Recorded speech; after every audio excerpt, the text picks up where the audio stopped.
Kapitulli 8. Lidhur me mishin që u flijohet idhujve, e dim se të gjithi kemi njorit e duhura. Por dia të rrit mendjen, ndërsa dashuria të rrit në besim. Ai që mendon se di diçka, ende nuk di ashtu siç duhet të di. Por ai që e do Perëndin, njihet prej Perëndis. Lidhur me ngrënien e mishit që u flijohet idhujve, e dim se idhulli nuk është asgjë në botë, dhe se ka vetëm një Perëndi. Edhe pse ka të ashtu quajtura Perëndi në qiell apo në tokë, sikur se thuhet se ka shumë Perëndi dhe shumë zota, për ne ka vetëm një Perëndi, Ati, nga i cili është krijuar gjithçka dhe të cilit i përkasim, dhe një Zot, Jezu Krishti, përmes të cilit u krijua gjithçka dhe përmes të cilit jetojmë edhe ne. Por jo të gjithi kanë njohuritë e duhura.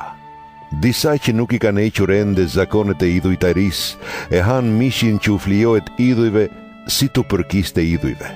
Kështu, ndërgjegja e tyre e dobët përlyhet. Ushqimi nuk do të na çojë më pranë Perëndis. Nuk humbasim asgjë nëse nuk ham, dhe nuk fitojmë asgjë nëse ham. Por kini kujdes që liria juaj të mos bëhet pengesë për më të dobëtit në besim. Nëse ndonjë prej tyre të shikon ty që ke njohuri në një tryezë ku hahet mish që u është flijuar idhujve, a nuk do ta shtyjë atë ndërgjegja e dobët që të shkojë e të hajë mishin që u flijohet idhujve?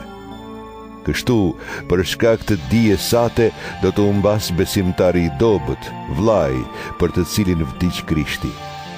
Pra, duke mëkatuar ndaj vëllezërve besimtar dhe duke lënduar ndërgjegjen e tyre të dobët, mëkatoni ndaj Krishtit.